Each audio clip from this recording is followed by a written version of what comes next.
આ એક digital arrest ના કામના આરોપી છે. આ કામના જે ફરિયાદી બેન છે એ વેબ ડિઝાઇનર તરીકે કામ કરે છે અને 2024ના વર્ષમાં એક દિવસે એમને કોલ આવ્યું અને સામેવાળાએ ફેડેક્સના કર્મચારી હોવાની ઓળખ આપી અને એ ફેડેક્સવાળાએ કર્મચારી એમને એમ કીધું બેનને કે તમારા નામથી એક પાર્સલ મુંબઈથી ઈરાન જવા માટે મુંબઈ એરપોર્ટ પર પકડાઈ ગયેલ છે અને એમાં 300 ગ્રામનું MD છે અને આ પાર્સલ માટે તમારો આધાર કાર્ડ નંબર અને તમારો ફોન નંબર યુઝ કરવામાં આવ્યું છે.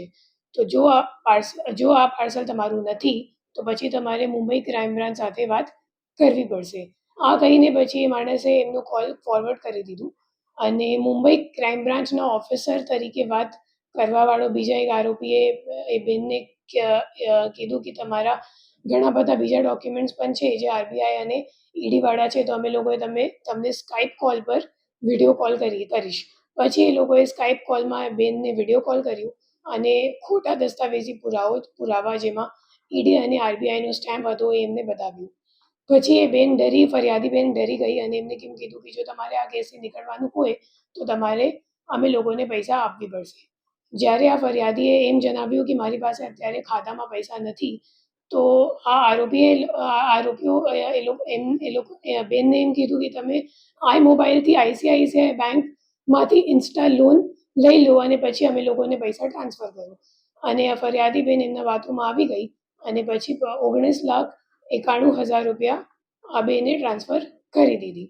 જ્યારે આ કોલ ચાલુમાં હતી ત્યારે સાંજે 7 વાગે એમના પતિ જ્યારે ઘર આવ્યા તો એ સામેવાળાએ ડરી ગયા અને એ લોકોએ કોલ મૂકી દીધું અને ત્યારે પતિને ખબર પડી ગઈ કે આ બેન સાથે ફ્રોડ થઈ ગયું છે. પછી એ લોકોએ સાયબર ક્રાઇમ પોલીસ સ્ટેશનમાં ફરિયાદ નોંધાવી.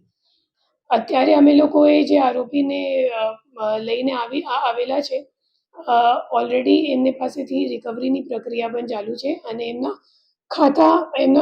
ખાતો HDFC બેંકમાં કરંટ અકાઉન્ટમાં હતો. એમનું નામ છે હિરેન પટેલ અને એમના ખાતાઓ NCCRBમાં કુલ 14 જેટલા અન્ય કંપનીઓમાં પણ સંડોવાયેલ છે અને આ આરોપીને 2,81,000 જેટલા રૂપિયા કમિશનમાં મળ્યું હતું અને આ ફરિયાદી બેનને પોલીસે ઓલરેડી આજ દિન સુધી 10,86,000 જેટલા રિફંડ અપાવી દીધું છે અને હવે જે બાકીમાં છે એ પણ હિરેન પટેલથી રિકવરી કરવાની પ્રક્રિયા ચાલુમાં છે.